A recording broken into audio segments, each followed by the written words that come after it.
الحمدللہ رب العالمین والصلاة والسلام علی سید المرسلین اما بعد فاعوذ باللہ من الشیطان الرجیم بسم اللہ الرحمن الرحیم۔ آپ دیکھ رہے ہیں ہمارا چینل روحانی وظائف۔ روحانی وظائف چینل آپ کے لیے آج سورہ عصر کا ایسا وظیفہ لایا ہے۔ یہ وظیفہ سن کر، اس وظیفے کے بارے میں جان کر آپ بھی اس وظیفے کو کرنے کے لیے بے تاب ہو جائیں گے۔ اللہ پاک نے قرآن کریم میں سورہ عصر کی قسم کیوں کھائی؟ آج آپ کو سورہ عصر کے بارے میں بتائیں گے۔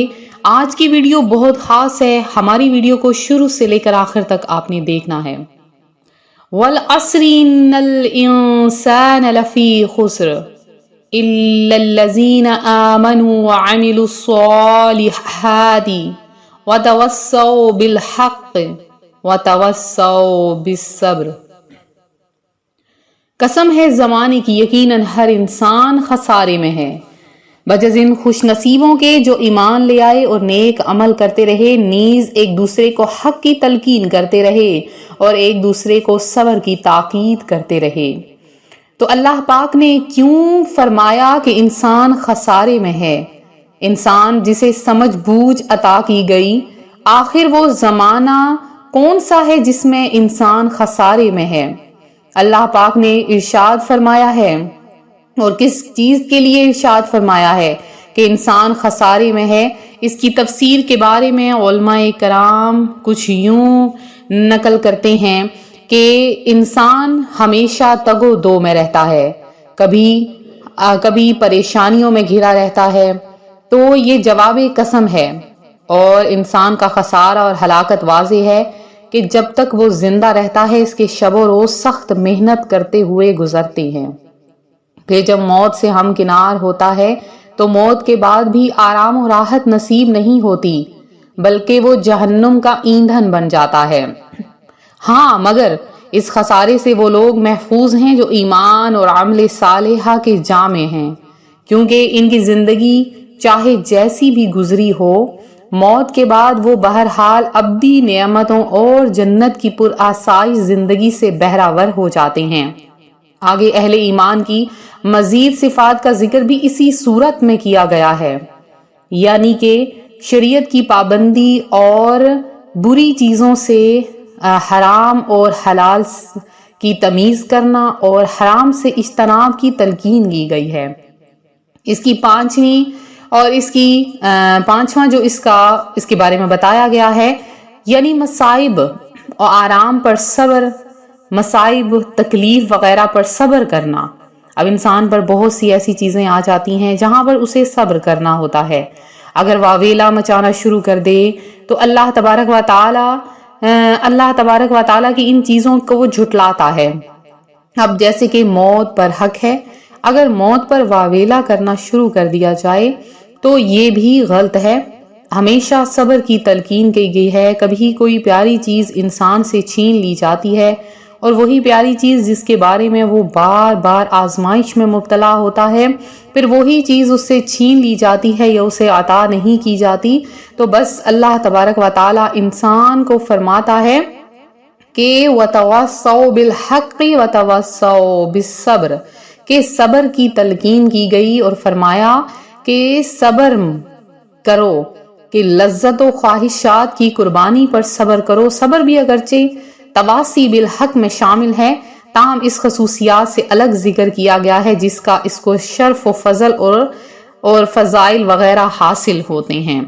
تو روحانی وظائف کے پیارے ناظرین، سورہ عصر کی بہت زیادہ فضیلتیں ہیں، بہت زیادہ برکتیں ہیں۔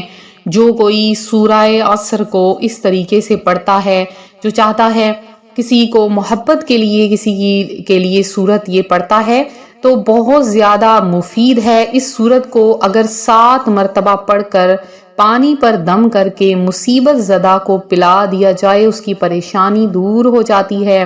اس کے علاوہ اگر نماز فجر کے بعد اس سورت کو روزانہ 11 مرتبہ پڑھے گا تو ہمیشہ حق پر قائم رہے گا اور مصیبتوں پر صبر کرنے کی توفیق ملے گی۔ اب یہ دیکھنے میں عام سی چیز ہے کہ صبر کی تلقین ملنا، تو سبق کی توفیق کسی کسی کو عطا کی جاتی ہے، انسان پریشانیوں میں گھرا ہوتا ہے، مصیبتوں میں، تو وہ پریشانیوں سے نکل نہیں سکتا، ہر وقت ٹینشنوں کا شکار ہے، تو اسی وقت فوری سورہ عصر کی 3 بار تلاوت کر لیں، انشاءاللہ آپ دیکھیں گے سورہ عصر کی تلاوت سے آپ کے اندر خود بخود صبر آ جائے گا۔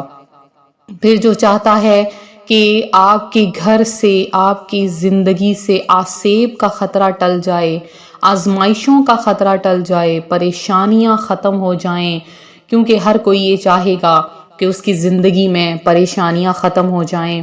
آپ کے ارد گرد چاروں طرف آسیب کا سایہ ہے، آپ چاہتے ہیں آپ کی زندگی سے آسیب کا سایہ ختم ہو جائے۔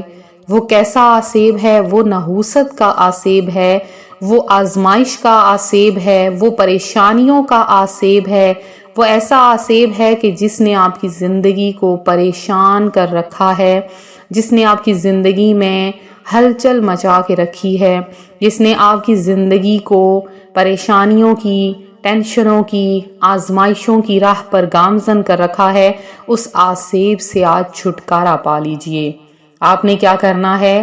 اگر آپ کی کوئی دعا پوری نہیں ہوتی، آپ کا کوئی کام پورا نہیں ہوتا، تو آپ نے کیا کرنا ہے کہ اللہ تبارک و تعالی نے قرآن پاک میں سورہ عصر کی قسم کھائی ہے۔ اللہ پاک نے عصر کی قسم اس لیے کھائی ہے کیونکہ عصر کا وقت بہت زیادہ فائدے مند ہوتا ہے، اور نماز عصر کی قسم کھائی ہے، یہ وقت بہت بابرکت ہے، آپ نے اسی وقت اس عمل کو کرنا ہے۔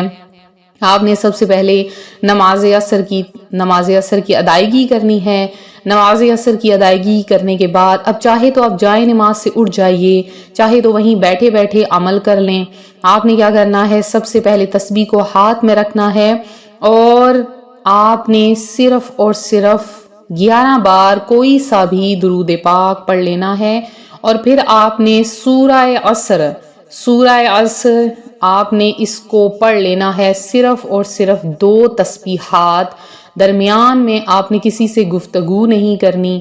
آپ اگر درمیان میں مغرب کی نماز کا وقت آ جاتا ہے تو آپ نماز پڑھ لیجئے اور اس کے بعد پھر سے عمل شروع کر دیں، لیکن اس عمل کو شروع عصر کی نماز کے بعد ہی کرنا ہے۔ اب چاہے ختم یہ عشاء کی نماز کے بعد تک بے شک ہو جائے، تو اس کی شروعات عصر کی نماز کے بعد سے ہی ہوگی۔ کرنے کے بعد آپ نے کیا کرنا ہے کہ اپنے ہاتھ پر دم کرنا ہے، اور اپنے ہاتھ کو اپنے سر کے اطراف چاروں طرف آپ نے اپنے سر سے 7 مرتبہ اپنے ہاتھ کو سر سے پھیر لینا ہے اوپر والی سائڈ سے۔ انشاءاللہ آپ کے اوپر سے تمام آزمائشیں، پریشانیاں ختم ہو جائیں گی۔ تو مزید وظائف کے لیے دیکھتے رہے ہمارا چینل روحانی وظائف۔